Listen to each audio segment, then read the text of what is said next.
जो जगह जगह हर बेबाक आवाज को उठाने का काम करते हैं।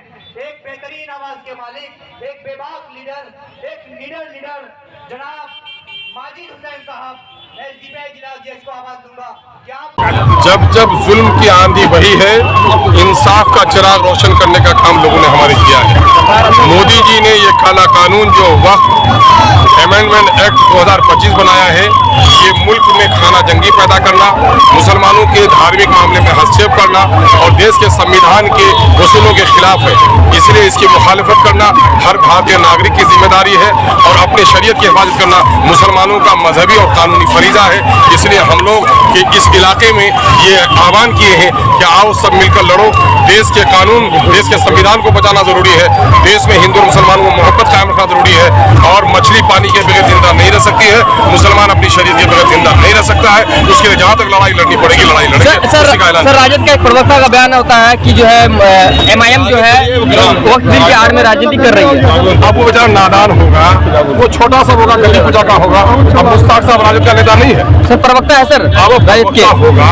अरे सर प्रवक्ता का मतलब थोड़ी होता है कि उसको पूरी अकल हो जाती है। उसको अकल है ही नहीं कि इसमें राजनीति इसमें नहीं होती है, बल्कि उसको ये कहना चाहिए कि वो तमाम तर लोगों को, क्या मिस्टर ओवैसी से भी बेहतर कोई इस मुल्क के जुल्म के खिलाफ बोल सकता है क्या? उसने बिल को फाड़ा, लोगों को जागरूक किया है। कुछ लोगों का मामला ये है कि वो मुसलमानों का वोट चाहता है। वो समझता है कि इंसाफ की बात कोई करता है तो डर लगता है। ये चमगादड़ समझते हो, चमगादड़ जब सूरज निकलता है तो अंधा हो जाता है। कुछ जालिम लोग हैं, जब सच बात कही जाती है तो उनको तकलीफ होती है। न जाने प्रवक्ता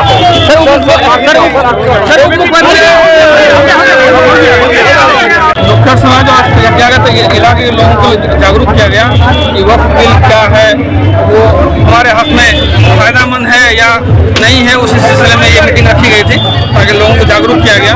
क्योंकि ये वक्फ बिल सभी लोग जान रहे हैं कि हमारे खिलाफ है।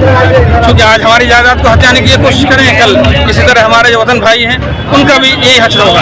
इसीलिए सब लोगों को एकजुट होकर के इसमें आगे आने की जरूरत है। सर वक्त बिल से मुसलमान को जो है क्या कुछ नुकसान होगा, किस प्रॉपर्टी पे नुकसान होगा, क्या संशोधन होना चाहिए? सबसे बढ़कर ये कि जो हमारे कब्रिस्तान है वो चले जाएंगे, हमारी खानकाएँ, हमारी इबादत गाहें हैं, मस्जिदें हैं, मज़ारात हैं, खानकाएँ हैं, इन सब पर हस्तक्षेप करने की कोशिश कर रहे हैं।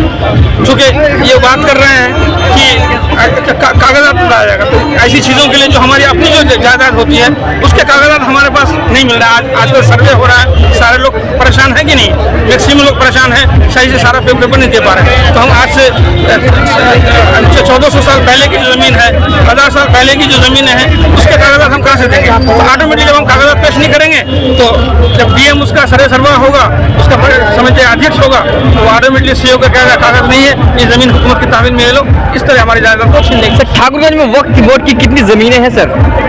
जगह जगह हर जगह जो तो डिजर्व तो नहीं मालूम है। जब उसका सर्वे होगा तो सारी चीज़ें सर्वे में निकाली जाएगी, लेकिन जो भी जहाँ भी जो जायदाद है अच्छी खासी। सर राजद के प्रवक्ता का एक बयान आता है कि जो AIMIM पार्टी जो है वक्त बिल के आड़ में अपनी पार्टी को मजबूत कर रही है। देखिए छोटी छोटी बातें कौन क्या कर रहा नहीं कर रहा है, तो आपकी पार्टी के प्रवक्ता है सर।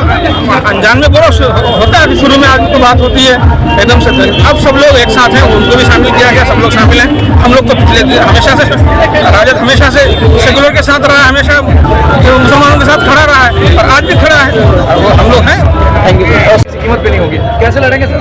अब अमित शाह को ये जवाब देना चाहते हैं कि हम इस वतन के लिए, इस मुल्क के लिए जान दे सकते हैं, खून दे सकते हैं, लेकिन हमारी जायदाद अगर वो छीनने की कोशिश करेंगे तो हम कभी पीछे नहीं हटेंगे, हम कभी उनको ये कबूल नहीं करेंगे और उनको होने नहीं देंगे।